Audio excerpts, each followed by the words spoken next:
Hello SSC 2026 সালের শিক্ষার্থীরা, তোমরা কলেজ ভর্তিতে কী ভুল করলে তোমরা বিপদে পড়তে পারো। এই ভিডিওটি তোমাদের খুবই জরুরি একটি ভিডিও, কারণ এই ভিডিওতে তোমাদের কী ভুল করলে বিপদে পড়তে পারো কলেজ ভর্তিতে এখানে সকল কিছু বিস্তারিত বলে দেওয়া হবে। এজন্য ভিডিওটি শেষ পর্যন্ত দেখবে। তোমরা সবাই নিজের রেজাল্ট অনুযায়ী কলেজ চয়েস দেবে।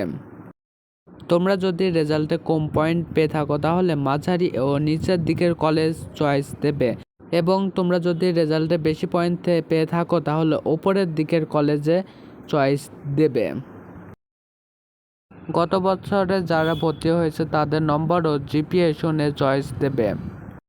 তোমাদের এলাকায় তোমাদের বাড়ির আশেপাশে অনেক বড় ভাইদের বাড়ি থাকবে, তাদের কাছে কোন কলেজটি ভালো এবং কোন কলেজে কত পয়েন্ট লাগে এগুলো শুনেও তোমরা কলেজ চয়েস দিতে পারো। এখন কথা হচ্ছে, তোমরা যদি রেজাল্টে কম পয়েন্ট পাও তাহলে তোমরা কি ভালো কলেজে চয়েস দিতে পারবা?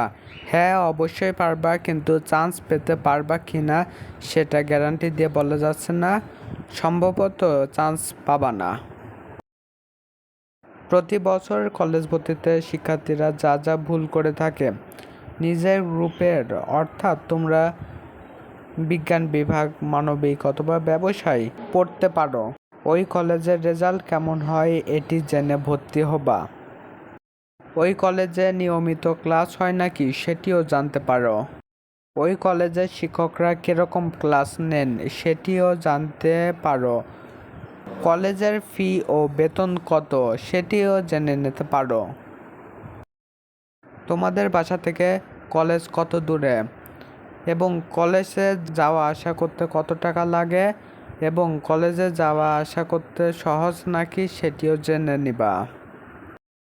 চেষ্টা করবা তোমাদের সিনিয়রদের কথা শুনে অথবা পিতামাতার অথবা কোনো মুরব্বির কথা শুনে কলেজ চয়েস দিতে।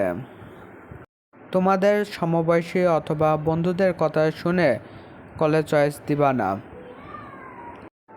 অথবা তোমাদের বন্ধু যে কলেজে ভর্তি হলো তুমিও সে কলেজে ভর্তি হয়ে গেলা, এরকম ভুল করবা না।